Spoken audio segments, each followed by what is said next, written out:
Sir আসসালামু আলাইকুম। ওয়ালাইকুম সালাম।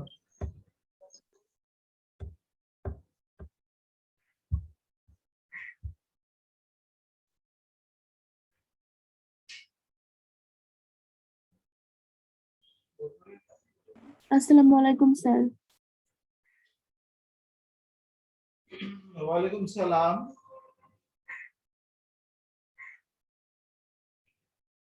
হ্যাঁ, মেয়েরা কেমন আছো? আসসালামু আলাইকুম স্যার। ওয়ালাইকুম সালাম, কেমন আছো? স্যার আলহামদুলিল্লাহ ভালো। I am also fine. আসসালামু আলাইকুম স্যার। ওয়ালাইকুম সালাম।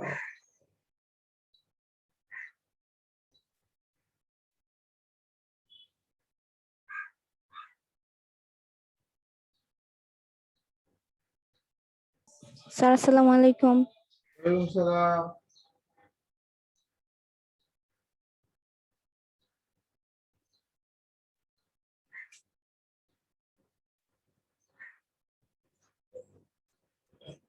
কেমন আছো মেয়েরা? আলহামদুলিল্লাহ স্যার ভালো আছি, আপনি কেমন আছেন? জি আলহামদুলিল্লাহ, I am fine.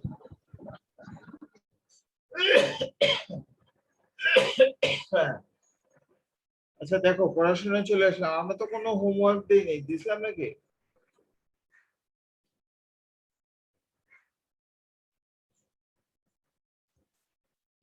মেয়েরা গতকাল কোনো হোমওয়ার্ক দিয়েছিলাম? না স্যার। না, গতকাল ছিল না। তো আমি গতকাল কলেজে গিয়েছিলাম, বুঝছো? তো ওখানে প্রিন্সিপাল স্যার সহ সবার সাথে আলাপ করলাম। তো সবাই তোমাদের যে সংক্ষিপ্ত সিলেবাস দিয়েছে ওইটা অনুযায়ী আমরা প্রসিড করব, আগাবো আর কি। যদি প্রয়োজন হয় তাহলে ব্যাক করবো, আর না হলে তো করলাম না, কারণ যদি চেঞ্জ না করে সরকার। আবারও বলছি, প্রায় প্রায় না সব সাবজেক্টেই সংক্ষিপ্ত সিলেবাসে এখন থেকে পড়াবে। তোমাদের যে 2022 সালে যে পরীক্ষাটা দিবা, যে সংক্ষিপ্ত সিলেবাস আছে ওইটা অনুযায়ী পরীক্ষা হবে, ঠিক আছে কি? তো স্যার আমাদের যে অবজেক্টিভ একটা পরীক্ষা হওয়ার কথা ছিল এটা কোন সিলেবাস অনুযায়ী হবে? সংক্ষিপ্ত এখন থেকে যা কিছু হবে সবই সংক্ষিপ্ত। স্যার তাহলে কি এই যে নেটেতে দিছে সিলেবাসটা, এটা কি ঠিক? হ্যাঁ হ্যাঁ, নেটের যে সিলেবাসটা দেওয়া হয়েছে শর্ট সিলেবাস, এটা কি সঠিক? ওইটা ওইটা কি সঠিক হ্যাঁ ওটা ফাইনাল? স্যার আমরা যে সংক্ষিপ্ত হ্যাঁ ওটা সিলেবাসটা সত্যি পাচ্ছি এটা কি সত্যি। সঠিক? হ্যাঁ মেয়েরা, ওটা সত্যি, এখন পর্যন্ত সত্যি। I don't know what is its future, but now that is in present moment it is true. I say it is true.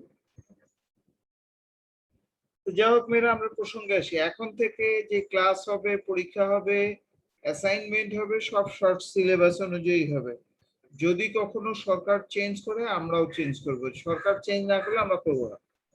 অর্থাৎ এখন পর্যন্ত ওই শর্ট সিলেবাসটা ভ্যালিড।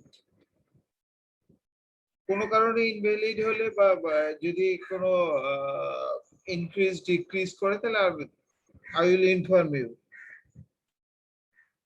তো যাই হোক মেয়েরা, আমরা প্রসঙ্গে আসি। দেখো, গতকাল বোধহয় শিক্ষামন্ত্রী তোমরা একটা স্পিচ শুনেছো, তাই না? জি স্যার শুনেছি।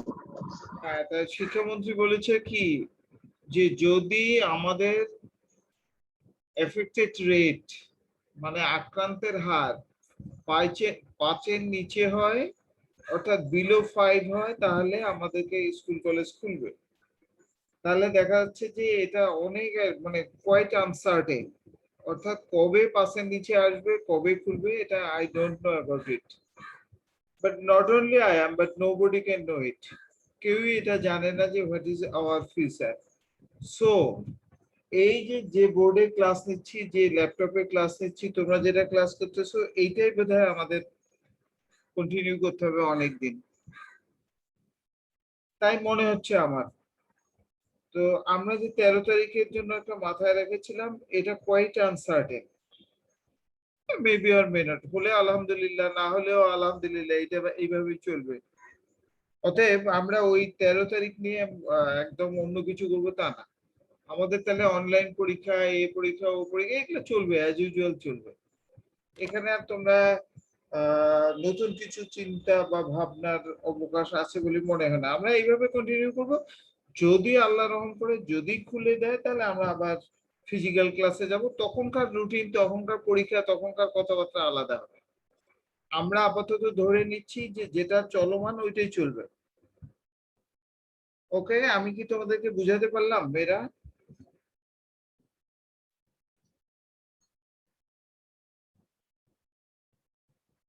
জি স্যার। আচ্ছা, তাহলে আমরা পড়াশোনায় চলে আসি। আমরা এখন শুরু করব সপ্তম অধ্যায় বোধহয়, তাই না? কালীন শাড়িটা হলো সপ্তম অধ্যায়, রাইট ডাউন। সপ্তম অধ্যায়, এটা কিন্তু শর্ট সিলেবাসে অনুযায়ী।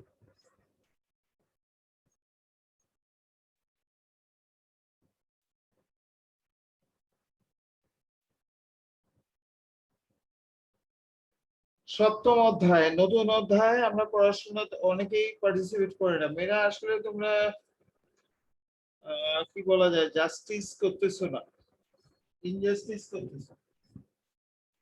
আচ্ছা দেখো, কালীন শাড়ি, কালীন শাড়ি বা এটাকে আমরা বলি হলো টাইম সিরিজ। স্যার আমাদের অ্যাডমিশন টেস্টেও কি এই সংক্ষিপ্ত সিলেবাস থেকে হবে? এটা তো আসলে আমি বলতে পারবো না, মনে হয় না সংক্ষিপ্ত হওয়া উচিত সংক্ষিপ্ত সিলেবাস অনুযায়ী, কারণ তোমরা যেটা পড়বো সেটার উপরেই তো হওয়া উচিত। কিন্তু it is Bangladesh, remember everything is possible, nothing impossible. এটা যেহেতু বাংলাদেশ, সবই সম্ভব। যাই হোক, তোমাদের জন্য তো তখন ওরা প্রেসক্রাইব করবে যে শর্ট সিলেবাসে হবে না, ব্রড সিলেবাসে হবে নাকি ফুল সিলেবাসে হবে। তবে আমরা তো ফার্স্ট পেপার মোটামুটি সবই পড়ছি, অন্য সাবজেক্টের গুলো তো তোমরা পড়ছো। যাই হোক, ইনশাল্লাহ তোমাদের সমস্যা হবে না। আর এইটা এখন থেকে বলা যাবে না 2022 সালে কি হবে কি হবে না, quite uncertain. It is also quite uncertain. However, আমরা পড়াশোনায় চলে আসলাম। কালীন শাড়ি বা টাইম সিরিজ। দেখো, কালীন মানে হলো টাইম আর শাড়ি মানে হলো সিরিজ। আর সিরিজ মানে তো বুঝো যে একটার পর একটা। এখন মেয়েরা বলো তো সিরিজ কাকে বলে বলো তো? যদি আমি এরকম লিখি 1 2 3 4, এইভাবে আবার 4 7 1 9, এখানে যে দুইটা লিখলাম, এই একটা এই একটা, মেয়েরা বলো তো সিরিজ কোনটা, উপরেরটা না নিচেরটা? উপরেরটা। উপরেরটা। উপরেরটা। উপরেরটা কে বললা? Sir Humaira. Humaira, thank you. আসলে উপরেরটা সিরিজ, নিচেরটা কিন্তু সিরিজ না। তাহলে সিরিজ মানে কি, ধারাবাহিক ভাবে যেতে হবে, মানে একটার পর একটা, উইদাউট ব্রেক, মানে কোনো ব্রেক থাকবে না, চলতে থাকবে চলতে থাকবে, তাকে আমরা সিরিজ বলি। তাহলে বাংলায় আমরা তাকে বলি কি, শাড়ি। তাহলে আমি এখানে যেটা মানে শব্দের অর্থ বলতেছি, মানে কি বলা যায়, ওয়ার্ড মিনিং। এখানে দেখা যাচ্ছে যে আমি যেটা মূলত আলোচনা করবো সময়ের শাড়ি। কথাটা কি বোঝা গেছে মেয়েরা? আমরা কিসের শাড়ি নিয়ে আলোচনা করব? সময়ে শাড়ি, তাই তো? হ্যাঁ, মানে তাহলে তোমরা একটু এখন তোমাদেরকে মানে একটা জিনিস পরিষ্কার করি। সময় বলতে আমরা কি বোঝাচ্ছি? যেমন মনে করো সকাল 8টা 9টা 10টা 11টা 12টা, 12টায় দুপুর হলো 1টা, এগুলো কি উল্টাপাল্টা করে আসবে? 9টার পর 11টা, 11টার পর 8টা, এরকম উল্টাপাল্টা আসবে কি? না স্যার। না স্যার। তাহলে আমরা সকাল 8টা 9টা 10টা এগুলোকে সিরিজ বলতে পারি। কিসের সিরিজ? সময়ের সিরিজ। বৈশাখ জ্যৈষ্ঠ আষাঢ় শ্রাবণ, এটাও কিন্তু ব্রেক হয় না। জানুয়ারি ফেব্রুয়ারি, অথবা 1980 81 82 83 84, অথবা 2001 2 3 4, এগুলো সবগুলোই কিন্তু, অথবা গ্রীষ্ম বর্ষা শরৎ হেমন্ত শীত বসন্ত, এইগুলো সবগুলোই কিন্তু আমরা সিরিজ বলি। অতএব এই প্রত্যেকটা আমাদের কি টাইম সিরিজ নাকি নয়? Time series. Time series. এখন প্রশ্ন হলো যে এই ধরনের সময় নিয়ে নিয়ে আমরা কাজ করবো। তো এখন তোমরা প্রশ্ন করতে পারো যে স্যার শুধু সময় থাকলেই কি কাজ চলবে? না, সময়ের সাপেক্ষে কিন্তু অন্য তথ্যও থাকবে। অর্থাৎ শুধু সময় দিয়ে টাইম সিরিজ হয় না। মনে করো আমি আমদানি রপ্তানি দিলাম বাংলাদেশের এই লাস্ট 5 ইয়ার্স এ, অথবা rainfall of Bangladesh last 5 years, অথবা টেম্পারেচার অফ লাস্ট 5 ইয়ার্স। এই এখানে তাহলে কি থাকবে? সাল, সালের বিপরীত টেম্পারেচার, সাল, সালের বিপরীতে। ধরো যে 2005, 6, 7, 8, আর নিচে দিলাম টেম্পারেচার, 5 এত, 6 এত, 7 এত, 8 এত ইত্যাদি। তাহলে then it is called time series বা কালীন সারি।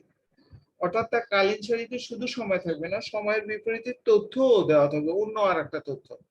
তাহলে এখানে সময় থাকলো, আমদানি রপ্তানি থাকলো, সময় থাকলো, চাহিদা যোগান থাকলো, সময় থাকলো, অর্থাৎ মূল জিনিসটা সময়, পাশাপাশি এর সাপেক্ষে অন্য কোনো আমদানি রপ্তানি, চাহিদা যোগান, অথবা রেইনফল, অথবা এগ্রিকালচার প্রোডাকশন, এক্সেট্রা এক্সেট্রা, এই ধরনের যদি থাকে তাহলে তখন আমরা একটা টাইম সিরিজ বলি। তাহলে এখন মেয়েরা বলো তো, টাইম সিরিজ তাহলে কি মানে এটা কি দ্বিচলক, না এক চলক, না বহু চলক?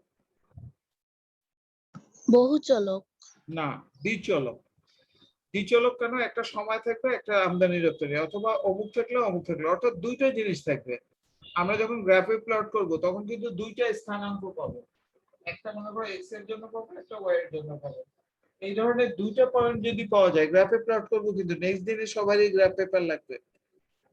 সামনের মঙ্গলবার, মেয়েরা মনে রাখে, এক্স অক্ষের জন্য এই মানটা, ওয়াই অক্ষের জন্য এই মানটা। আমি যদি এখানে এইভাবে দেখি, মেয়েরা দেখো 12 আর হলো 10, তাহলে তোমাদেরকে বুঝতে হবে কি যে এক্স অক্ষের মান কত?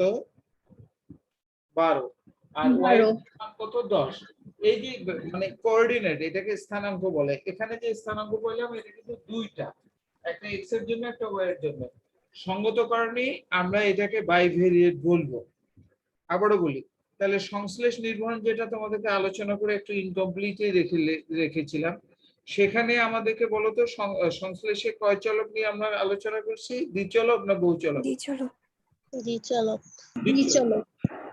আমরা দ্বিচলক নিয়ে আলোচনা করব। তাহলে একটা হলো সময়, আর সময়ের সাপেক্ষে যা থাকে, মানে একটা কিছু তথ্য থাকবে, আমদানি রপ্তানি, অথবা এগ্রিকালচার, এনিথিং, ম্যাঙ্গো প্রোডাকশন, অথবা জ্যাকফ্রুট প্রোডাকশন, এক্সেট্রা এক্সেট্রা। অর্থাৎ একটা সময় থাকবে, সময়ের বিপরীতে কিছু তথ্য দেওয়া থাকবে, যে এই সালে এত, এই মাসে এত, সকাল 8টায়। একটা রুগীর টেম্পারেচারও হতে পারে, টেম্পারেচারও কিন্তু হইতে পারে। এক মিনিট মেয়েরা, হ্যাঁ স্যার, আমি একটু বলে দেবো।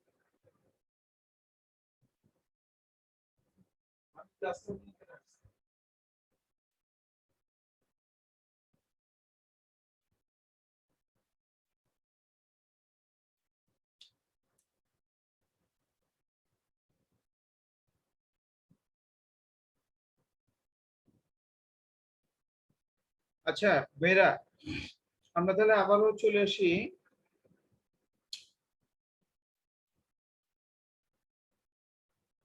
মেয়েরা, তোমরা কি আমাকে শুনতে পাচ্ছ? Yes, sir. জি একটা স্যার। জরুরি কলেজ থেকে কল আসছে, তো আমি একটু কথা বলে, 1 মিনিট একটু কথা বলে আবার ব্যাক করতেছি।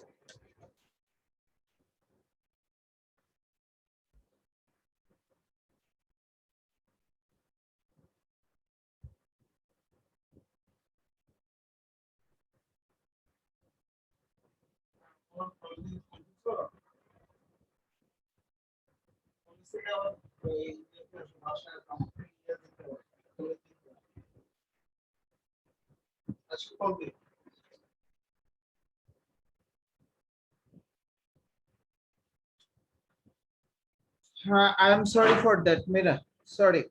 আচ্ছা, ইটস ওকে।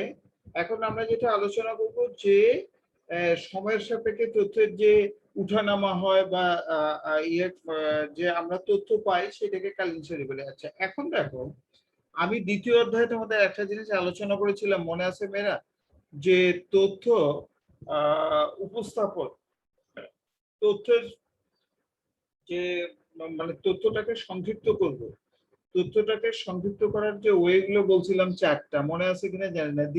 দ্বিতীয় অধ্যায় আমি বলি, একটা হলো সময়ের ভিত্তিতে শ্রেণীকরণ, ভৌগোলিক অবস্থান ভিত্তিক, একটা হলো গুণবাচক চলক, এটা হলো পরিমাণবাচক চলক। মনে আছে কি মেয়েরা? জি স্যার। আচ্ছা, আমি আবারও বলি, আমরা তথ্যটাকে সংক্ষিপ্ত মানে কনডেন্স বা সাজানোর জন্য যে ওয়ে গুলো বলি, তাহলে 4টা পদ্ধতি আছে। 1 নাম্বার 1, এক নম্বর হলো সময়ের ভিত্তিতে শ্রেণীকরণ, ভৌগোলিক অবস্থান ভিত্তিক, একটা হলো গুণবাচক চলকের ভিত্তিতে, একটা হলো পরিমাণবাচক চলকের ভিত্তিতে। তো ওখানে সময়ের ভিত্তিতে যে শ্রেণীকরণ করেছিলাম তখন কিন্তু আমি একটা কথা বলছিলাম যেটা আমরা পরবর্তীতে কোনো একটা অধ্যায়ে গিয়ে আলোচনা করবো, সেটা হলো এই অধ্যায়। অর্থাৎ সময়ের ভিত্তিতে যে শ্রেণীকরণ গুলো করা হয় মূলত এইটাকেই আমরা টাইম সিরিজ বলি বা কালীন শ্রেণী বলি। তাহলে এখন মেয়েরা বলতো সংক্ষেপে আমরা সাধারণ জ্ঞান দিয়ে কি বুঝতেছি যে সময়ের সাপেক্ষে যে তথ্যটা আমরা উপস্থাপন করবো সেইটাই এক কথায় কি বলবো? কালীন শ্রেণী। কালীন শ্রেণী। হ্যাঁ, এটা হলো আমাদের মাথায় থাকবে। তারপর তোমরা যখন ডেফিনিশন দিবে বইয়ের ভাষায় দিও, যা দাও যা দিবা দিবা, কিন্তু আমরা আমাদের মাথায় রেকর্ড করলাম এইটা যে সময় থাকবে, একটা তথ্য থাকবে, অর্থাৎ বাইভেরিয়েট ডাটা থাকবে, সময় আর হলো এটা। এখন তোমাদের কাছে পরের প্রশ্ন, সময় এবং আমদানি রপ্তানি, এখানে একটা কিন্তু স্বাধীন চলক, একটা অধীন চলক। বলতো স্বাধীন কে, সময় নাকি আমদানি রপ্তানি? স্বাধীন সময়। সময়। Thank you very much. সময় হলো স্বাধীন আর এটা হলো অধীন চলক। অর্থাৎ তাহলে এখানে দুইটা বাইভেরিয়েট ডেটার মধ্যে একটা পেলাম হলো ডিপেন্ডেন্ট, একটা হলো ইন্ডিপেন্ডেন্ট। ইন্ডিপেন্ডেন্ট কোনটা? টাইম। আর টাইমের বিপরীতে যেটা আমরা ডেটা দিব সেটাকে আমরা বলবো হলো ডিপেন্ডেন্ট ভেরিয়েবল বা নির্ভরশীল চলক। এই হলো মোটামুটি কালীন শ্রেণী সম্পর্কে সাধারণ জ্ঞান। এখন আমি তো কালীন শ্রেণীর কতগুলো উপাদান আছে, আমি একটা উদাহরণের সাহায্যে তোমাদের উপাদান নিয়ে আলোচনা করবো।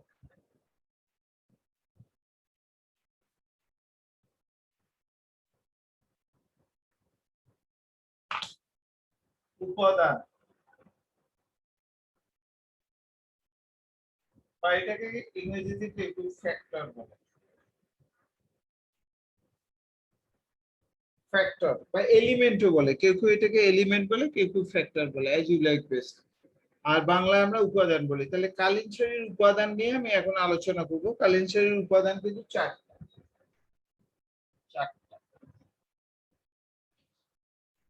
কালীন শ্রেণীর উপাদান চারটা। আমি একটা উদাহরণ দিব, তারপর তোমাদের মাধ্যমে আমি কথাবার্তা আসবো, ঠিক আছে? আচ্ছা, একটা উদাহরণ দেই। মনে করো বাংলাদেশের তো তৈরি পোশাক বিদেশে যায়, এটা তো তোমরা জানো, এবং আমাদের রপ্তানি আয়ের প্রায় 84-85% তৈরি পোশাক থেকে আসে, যেটাকে আমরা বলি রেডিমেড গার্মেন্টস, তাই না? আর গার্মেন্ট হলো বোধহয় তোমরা জানো সিঙ্গুলার, আর গার্মেন্টস হলো প্লুরাল, মানে অনেকগুলো কাপড় মিলে হয়, এই জন্য আমরা একসাথে গার্মেন্টসই বলি, কিন্তু এটা সিঙ্গুলার হলো গার্মেন্ট। আচ্ছা, যা হোক, প্রশ্ন হলো যে মনে করো একটা লোকাল প্রোডাক্ট, অর্থাৎ আমাদের তৈরি পোশাক, এই যেমন মনে করো আড়ং অথবা যে কি বিশ্ব রং না কি কি আছে না, এই টাইপের কোন একটা তৈরি পোশাক যারা দেশে সরবরাহ করে, দেশে বাজারজাত করে, মার্কেটিং করে আর কি, তাদের একটা উদাহরণ নিলাম, ধরে নাও আড়ং আর কি। আচ্ছা, আড়ং মনে করো তৈরি পোশাক তৈরি করলো, করার পর প্রতি বছরই লাভ করতেছে, প্রতি বছরই লাভ করতেছে, অথবা ক্ষতি হচ্ছে। তাহলে এখানে কি একটা ট্রেন্ড পাচ্ছি না মেয়েরা, যে দীর্ঘদিন ধরে তারা লাভ করতেছে, আবার একটু ক্ষতি হলে আবার লাভ করতেছে? তাহলে এখানে একটা আপওয়ার্ড অথবা ডাউনওয়ার্ড একটা ট্রেন্ড পাওয়া যায়। অথবা অন্য কোনো মানে তৈরি পোশাকের ক্ষেত্রে দেখলাম যে প্রতি বছর লাভ করতেছে অথবা প্রতি বছর ক্ষতি করতেছে। তাহলে এই ধরনের যদি একটা ট্রেন্ড পাওয়া যায়, তাহলে আমরা কি শিওর হলাম যে একটা ট্রেন্ড থাকবে না থাকবে না?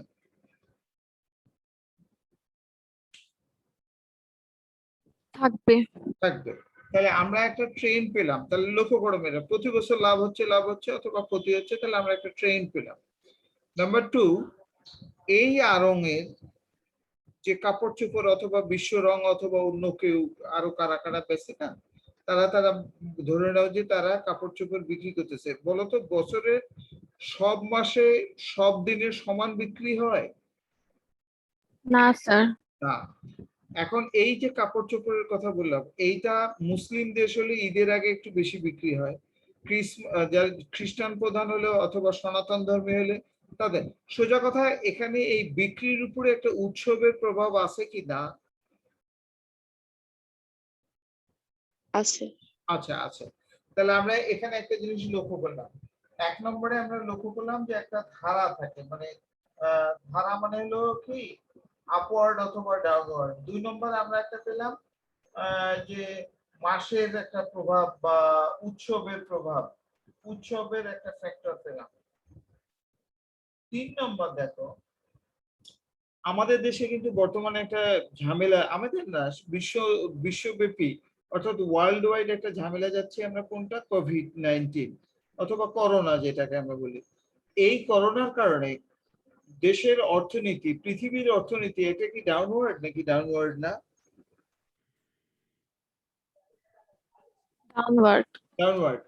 এখন প্রশ্ন হলো, এই বিক্রয়ের উপরে দেশের অর্থনৈতিক অবস্থা অথবা মন্দা অথবা অন্য কোনো কারণে, অর্থাৎ দেশের একটা অর্থনৈতিক মন্দা বা দেশের একটা ওভারঅল অর্থনৈতিক ব্যাপারটা, এই অর্থনৈতিক ব্যাপারটা, মানুষের হাতে প্রচুর পয়সা থাকতে হবে, অমুক থাকতে হবে, উদ্বৃত্ত পয়সা থাকতে হবে, ধরো যে চাল ডাল লবণ মরিচ পেঁয়াজ, মানুষের যে ফান্ডামেন্টাল ডিমান্ড আছে 5টা, এটার পরে তো কাপড় অন্য কিছুতে যাবে, বিলাস দ্রব্য কিনবে বা অমুক কিনবে, তাহলে মানুষের হাতে পয়সা কড়ি থাকাটা কিন্তু একটা ফ্যাক্টর, অর্থাৎ দেশের অর্থনৈতিক অবস্থার উপরে কিন্তু এটা একটা ফ্যাক্টর।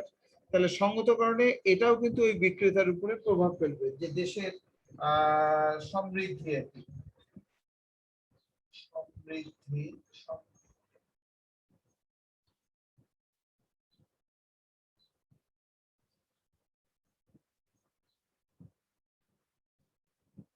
সমৃদ্ধি, এটা একটা ফ্যাক্টর। এখন তারপরে আসলাম আর একটা জিনিসে, যে দেখো মেয়েরা, আর একটা জিনিস তোমরা বোঝো কিনা, এই যে কয়েকদিন আগে ইয়াস চলে গেল, তার আগে আইলা ছিল, তার আগে সিডোর ছিল, এক্সেট্রা এক্সেট্রা, এই হঠাৎ হঠাৎ বন্যা, খরা, দুর্ভিক্ষ, মহামারী অথবা যে কোনো, যে কোভিড অথবা অন্য কোনো হঠাৎ হঠাৎ, অথবা স্প্যানিশ ফ্লু, যে দেখো 100 বছর আগে 1920 সালে এসেছিল, এরকম কিন্তু মাঝে মাঝে হঠাৎ হঠাৎ বন্যা, খরা, দুর্ভিক্ষ, মহামারী অথবা গোলাগুলি, দেশের রায়টের অবস্থা, সরকার পরিবর্তন, এরকম হঠাৎ হঠাৎ আসলে আমাদের অর্থনীতির উপর প্রভাব পড়ে না, পড়ে না? পরে। পড়বে। অর্থাৎ আমাদের এই বিক্রির উপরে কিন্তু এটা প্রভাব পড়বে। আমি যে এই 4টা জিনিস আলোচনা করলাম, এই 4টাকে বলা হয় কালেনশিরি উপাদান। আমি একটু সামারি করে দিই। প্রতি বছর যদি আড়ং অথবা অন্য ইত্যাদি মানে কাপড় বিক্রেতা যারা কাপড় তৈরি প্রস্তুত করে, প্রতি বছরের যদি একটা ধারা থাকে, সেটাকে আমরা এই কালীন শাড়ির উপাদান হিসেবে বলবো সাধারণ ধারা 1। 2 হলো, যদি প্রত্যেকটা ঋতুতে অথবা প্রত্যেক মাসে অথবা বিভিন্ন প্রভাব থাকে, সিজনের প্রভাব থাকে, তাহলে তখন তাকে আমরা বলি ঋতুগত ভেদ। ঈদের সময় কাপড় বিক্রি হয় ইত্যাদি, অথবা গরমের সময় ফ্যান বিক্রি হয়, এই টাইপের যদি প্রভাব থাকে ওইটাকে ঋতুগত ভেদ বলি। আর দেশের অর্থনীতি 5-7 বছর পর দেশের ডেভেলপমেন্ট হতে পারে অথবা ফল করতে পারে, এই ধরনের যদি হয় তাহলে সেটাকে আমরা বলি হলো চক্রক্রমিক হ্রাস বৃদ্ধি। আর হঠাৎ হঠাৎ যে বন্যা, খরা, দুর্ভিক্ষ আসে, এটাকে বলি অনিয়মিত ভেদ। এই 4টা হলো কালীনশারীর উপাদান। তাহলে আমরা এখন লিখবো, এটা তো গেল উদাহরণ, এখন আমরা সত্যিকার লিখবো কালীনশারীর উপাদান 4টি, রাইট ডাউন। কালীনশারীর উপাদান 4টি।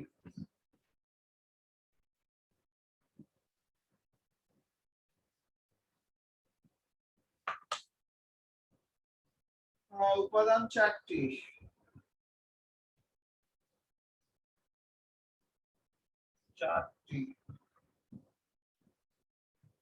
1 নম্বর, কালীনশারীর উপাদান 4টি। 1 নম্বর হলো সাধারণ ধারা,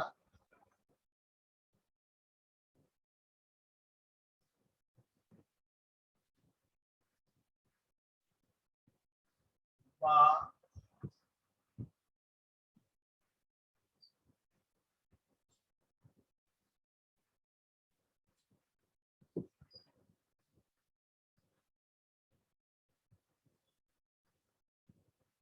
এক নম্বর আমরা লিখলাম সাধারণ ধারা। সাধারণ ধারা, এটাকে ইংরেজিতে আমরা বলি সিকুলার ট্রেন্ড, আর ভবিষ্যতে সংক্ষেপে এটাকে টি দ্বারা ডিনোট করব, ট্রেন্ড বলে আর কি। ট্রেন্ড থেকে আমরা ওই একটু আগে বললাম না যে একটা ধারা থাকে, either upward, either downward or constant, এটা বলি নেই, এখন বলবো আর কি। কনস্ট্যান্টও থাকতে পারে, লাভও না লসও না, এই টাইপের কনস্ট্যান্ট, উপরেও না নিচেও না, একটা মাঝে এই স্ট্রেট লাইন থাকলো, গ্রাফে প্লট করলে আর কি। তাহলে এই এক এক প্রথম উপাদান পেলাম, বলো তো মেয়েরা, প্রথম উপাদানটার নাম কি? সাধারণ ধারা। সাধারণ ধারা। সাধারণ ধারা। হ্যাঁ, ইংরেজি হলো সিকুলার ট্রেন্ড, সংক্ষেপে আমরা টি বলবো। 2 ঋতুগত ভেদ। ঋতুগত ভেদ, ঋতুগত ভেদ বা সিজনাল ভেরিয়েশন।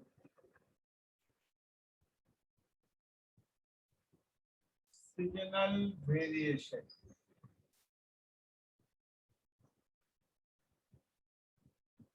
সিজনাল ভেরিয়েশন সংক্ষেপে এটাকে আমরা এস দ্বারা ডিনোট করি। এস ঋতুগত ভেদ বা ইংরেজিতে বলে সিজনাল ভেরিয়েশন। সিজনাল ভেরিয়েশন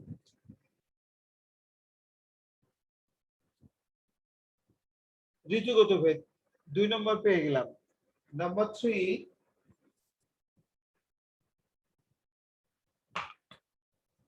3 নম্বর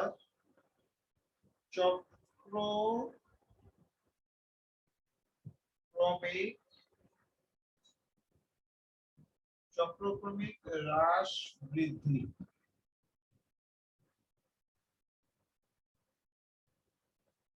চক্রক্রমিক হ্রাস বৃদ্ধি, চক্রক্রমিক হ্রাস বৃদ্ধি বা এটাকে ইংরেজিতে আমরা বলি সাইক্লিক্যাল ফ্লাকচুয়েশন।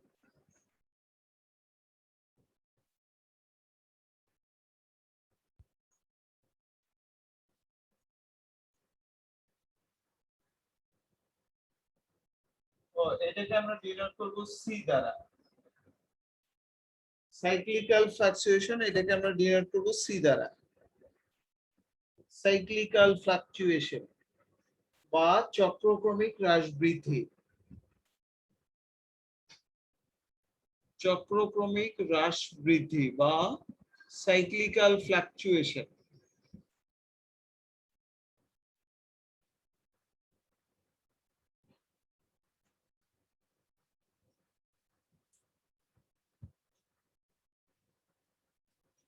চার নম্বর এবং শেষ,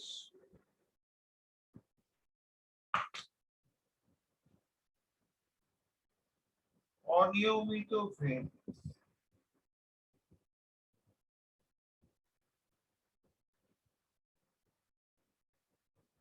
বা ইরেগুলার ভেরিয়েশন।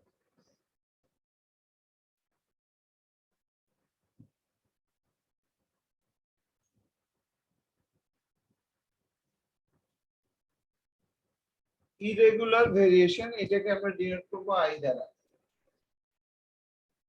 লাস্ট ওয়ান, অনিয়মিত ভেদ। অনিয়মিত ভেদ মানে ইরেগুলার ভেরিয়েশন। ইংরেজিতে বলবো আমরা, পরবর্তীতে এটাকে ডিনোট করব আই দ্বারা, আই ইরেগুলার ভেরিয়েশন। আচ্ছা মেরা আগামী নেক্সট ক্লাসে কিন্তু গ্রাফ পেপার লাগবে, মনে রাখবে মঙ্গলবার। এই হলো মোটামুটি কালিনশরীর উপাদান। That is if I ask you মানে how much factor of time series, then you say 4. Number 1 secular trend বা সাধারণ ধারা, নাম্বার 2 সিজনাল ভেরিয়েশন বা ঋতুগত ভেদ, তারপর cyclical fluctuation and irregular variation, অর্থাৎ তারপর এটা হলো চক্রক্রমিক হ্রাস বৃদ্ধি আর হলো অনিয়মিত ভেদ। এই চারটাকে বলা হয় কালিনশরীর উপাদান। তাহলে মেয়েরা বলো তো কালিনশরীর উপাদান কয়টা? 4টা। 4টা। Thank you. 4টা। হ্যাঁ, 4টা হলো কালিনশরীর উপাদান। আমি একটু আগে ব্যাখ্যা করছি আর একটু এখন সামান্য কিছু আলোচনা করব, দয়া করে একটু শুনো। তাহলে প্রথমটার নাম হলো সাধারণ ধারা। সাধারণ ধারা মানে কি? কোন তথ্য মানে কালিনশরী তথ্য যেটাতে সময় থাকবে আমদানি রপ্তানি অথবা লাভ লস বা যে কোনোটা, এটা যদি গ্রাফে প্লট করা যায়।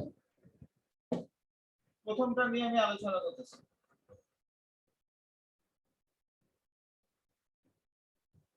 এক নম্বর যেটা প্রথমটা নিয়ে আমি আলোচনা করতেছি, যদি গ্রাফে প্লট করা যায় দেখা যায় যে এরকম হতে পারে অথবা এইরকম হতে পারে, ডাউনওয়ার্ড অথবা কনস্ট্যান্ট হতে পারে। তাহলে এখন দেখো, যদি আমরা গ্রাফে প্লট করি, প্রথমটা নিয়ে আলোচনা করতেছি মেয়েরা, যদি গ্রাফে প্লট করি তাহলে আমি 3 ধরনের ট্রেন্ড পাইতে পারি, মানে ধারা পাইতে পারি। একটা হলো ঊর্ধ্বমুখী প্রবণতা অথবা নিম্নমুখী প্রবণতা অথবা স্থির কনস্ট্যান্ট, মানে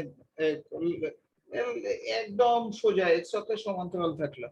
এই ধরনের যদি থাকে তাহলে তখন আমরা এটাকে বলি ওই তথ্যটাতে একটা জিনিস উপস্থিত আছে, তার নাম হলো সাধারণ ধারা বা সিজনাল ভেরিয়েশন, সিকুলার ট্রেন্ড।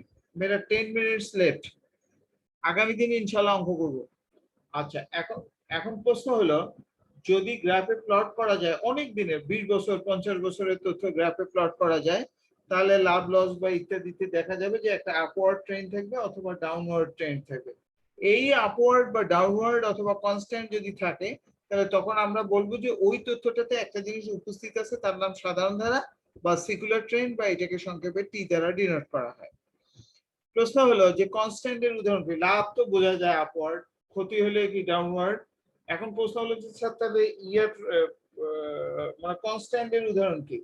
ওই যে থাকে একবার বলছিলাম যে লাস্ট 5 ইয়ার্স এ যদি তুমি rainfall, average rainfall of our country now, অথবা average rainfall of Dhaka city, অথবা average temperature of Dhaka city, এটা যদি কালেক্ট করো, দেখো দেখবে যে অলমোস্ট একই ধরনের থাকে, মানে কনস্ট্যান্ট থাকে, বাড়েও না কমেও না, ওই প্রায় কাছাকাছি থাকে একবারে।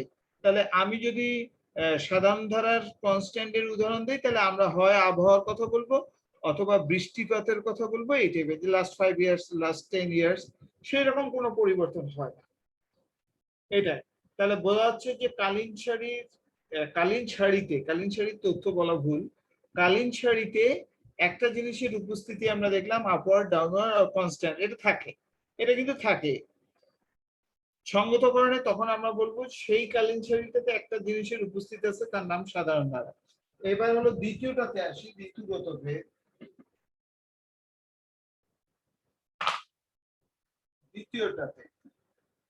তোমরা কিন্তু খাতায় দেখবা, দ্বিতীয়টা হলো কি ঋতুগত ভেদ বা সিজনাল ভেরিয়েশন। আচ্ছা, যেটা বললাম এই ঋতুগত ভেদের কিন্তু তুমি যে তথ্যটা পাবা, এখানে কিন্তু ডিউরেশন 1 বছরের মধ্যে থাকবে, 1 বছরের বাইরে যেতে পারবে না, এটা কিন্তু পরীক্ষায় আসে এমসিকিউতে। অর্থাৎ ঋতুগত ভেদের যে আমরা প্রভাব লক্ষ্য করব বা উপাদানটাকে ট্রেস করব বা উপাদানটাকে দেখব, এটা কিন্তু 1 বছরের মধ্যে সাইকেলটা সীমাবদ্ধ, অর্থাৎ 1 বছরের বাইরে যাওয়ার কোনো অবকাশ নাই। ঋতুগত ভেদের সাইকেলটা ঘুরতে সময় লাগে হলো 1 বছর। আচ্ছা, উদাহরণ দিই, মুসলিম প্রধান, অর্থাৎ যেখানে মুসলিম প্রধান দেশ, সেখানে ঈদের আগে, অর্থাৎ ঈদুল ফিতর মানে কিন্তু ভেঙে দেওয়া আগে, ওই যে রোজা ভাঙে না, ওইটা আরবি শব্দ ফিতর, ফিতর অর্থ ভেঙে দেওয়া, আর ঈদ মানে খুশি তো জানো, অর্থাৎ রোজা ভাঙার পর যে উৎসবটা করা হয় সেটাকে ঈদুল ফিতর বলে আরবিতে। এখন ঈদুল ফিতরের আগে মুসলিম প্রধান দেশ হলে কাপড় চোপড় বেশি বিক্রি হয়। ক্রিসমাস ডে 25শে ডিসেম্বরের আগে ক্রিসমাসের সাথে রিলেটেড দ্রব্য বেশি বিক্রি হয়। বৌদ্ধ পূর্ণিমার আগে বৌদ্ধর সাথে রিলেটেড হয়, অথবা সনাতন ধর্মের আগে দুর্গাপূজা। আমাদের পশ্চিমবঙ্গ অর্থাৎ ইন্ডিয়ার পশ্চিমবঙ্গ অথবা বাংলাদেশে দুর্গাপূজাটা সনাতন ধর্মের লোকজন এটাকে মানে বা উৎসব হিসেবে বেশি সেলিব্রেট করে, উদযাপন করে। দেখা যাচ্ছে যে এই উৎসবের প্রভাবের কারণে এটা নির্দিষ্ট সময় বেশি বিক্রি হয়, পরের বছর আবার ওই দুর্গাপূজার সময় বেশি বিক্রি হলো, ঈদের আগে বেশি বিক্রি হলো, তাহলে তারপরের বছর তাই। অর্থাৎ তাহলে এই ঈদের আগে যে কাপড় চোপড় বেশি বিক্রি হয়, এই সাইকেলটা হইতে কিন্তু 1 বছরের বেশি সময় লাগলো না, 1 বছরের মধ্যেই সীমাবদ্ধ। 1 বছরের বেশি হলে কিন্তু চক্রক্রমিক হ্রাস বৃদ্ধি, অর্থাৎ পরেরটাতে আমরা চলে যাবো, এটা কিন্তু মনে রাখতে হবে। আচ্ছা, আবার দেখো, বর্ষাকালে ছাতা বেশি বিক্রি হয়, পরের বছর আবার বর্ষাকালে ছাতা বেশি বিক্রি হয়। এখানে এই ছাতা বিক্রেতার উপর 1 বছরের মধ্যে কিন্তু সাইকেলটা থাকতেছে। কৃষকের ঘরে ধান চাল উঠলে দাম কমে যায়, আবার যখন পরের বছর ধান চাল উঠবে তখনও কমবে, অর্থাৎ কৃষকের ঘরে ধান চাল থাকলে তখন ওটা একটা সিজনের প্রভাব থাকে। এরকম আমরা বই পড়বো, সবাই কিন্তু আমরা বই পড়বো, আগামী দিন কিন্তু ভূমিকা সহ সবকিছু জিজ্ঞেস করবো। তাহলে এই ধরনের যদি প্রভাব থাকে, তাহলে আমরা বলি সেটাকে ঋতুগত ভেদ বা সিজনাল ভেরিয়েশন, আর এটাকে এস দ্বারা ডিনোট করা হয়, এস, ইংরেজি অক্ষর এস দ্বারা ডিনোট করা হয়। এরপরে আসলাম 3 নম্বরটা, তৃতীয় এলিমেন্ট।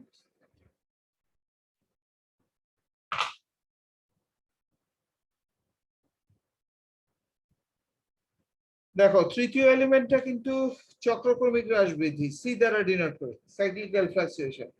এখন প্রশ্ন হলো যে একটা দেশের অর্থনৈতিক সমৃদ্ধি অথবা দেশটা ফল করা অথবা রাইজ করা, যেটাকে সমৃদ্ধি বললাম, এই ধরনের হতে কিন্তু 5-7 বছর, 10 বছর, 100 বছরও সময় লাগতে পারে, আরো বেশি লাগতে পারে, তবে মিনিমাম 5-7 বছর থাকে। এখানে আর একটা কথা বোধহয় তোমরা জানবা, নতুন শব্দ, নাম হলো বাণিজ্য চক্র। বাণিজ্য চক্র নামে একটা জিনিস বইয়ে পড়লে পারবা।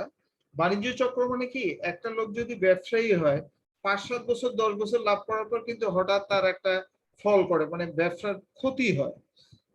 এই ধরনের 5-7-10 বছর পর একটা সাইকেল আসে, যেটাকে আমরা বলি বাণিজ্য চক্র। ব্যবসায়ীর ক্ষেত্রে, দেশের ক্ষেত্রে সমৃদ্ধি অথবা উন্নয়ন অথবা ব্যাক করা অথবা উপরে ওঠা ইত্যাদি, এই ধরনের জিনিসগুলোকে, দেশের উন্নয়ন বা ইত্যাদি, এইটাকে আমরা বলি হলো কি চক্রক্রমিক হ্রাস বৃদ্ধি। অর্থাৎ এটা চক্রের আকারে আসে আবার যায়। এখন যাদের ফাদার মাদার বা রিলেটিভ যদি কেউ ব্যবসায়ী থাকে, তোমরা বোধহয় জানবা যে এটা কিন্তু আসলে একটা সমস্যার কথা। অর্থাৎ এই নির্দিষ্ট বছর পর পর, অর্থাৎ 4-5-10 বছর পর কিন্তু একটা মন্দা আসে। আর যারা একাধিক বিজনেস করে, মানে সিস্টার কনসার্ন গুলো অনেকগুলো থাকে অথবা মাল্টি ডাইমেনশন থাকে, তারা একটাতে লস খেলে আর একটা দিয়ে চলে যায়, কিন্তু তাদের লস আসবেই। It is universal truth.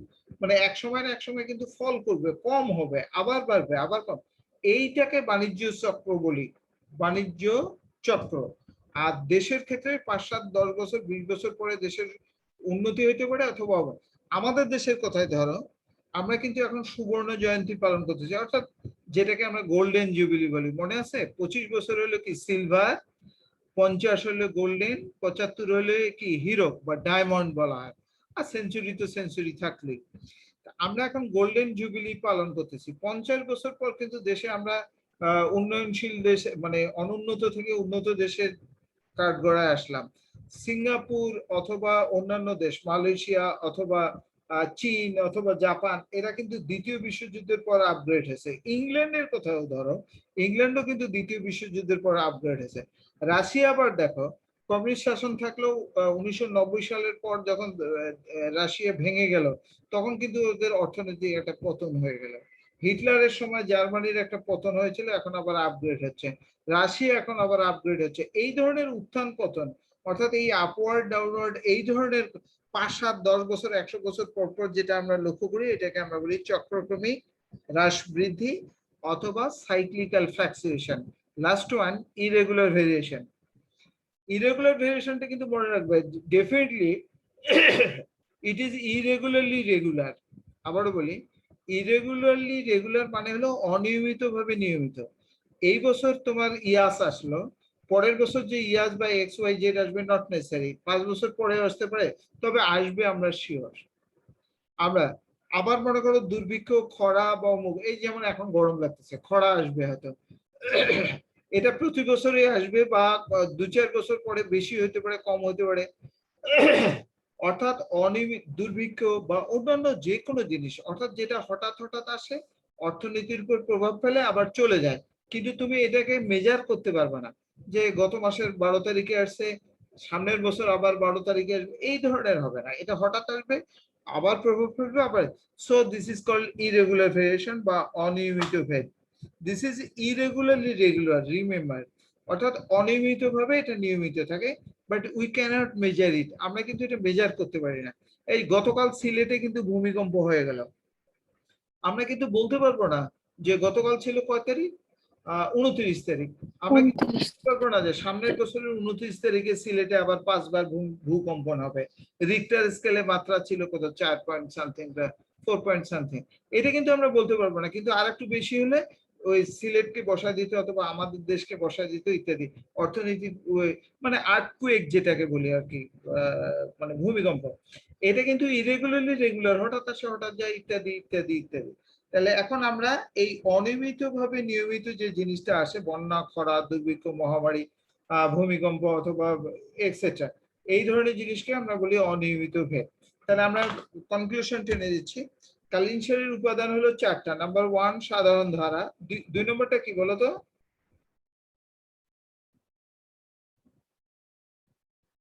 ঋতুগত ভেদ। ঋতুগত ভেদ। 3 নম্বর চক্রক্রমিক হ্রাস বৃদ্ধি। 4 এবং শেষ অনিয়মিত ভেদ। অনিয়মিত ভেদ। Thank you. এই 4টা উপাদান পরীক্ষা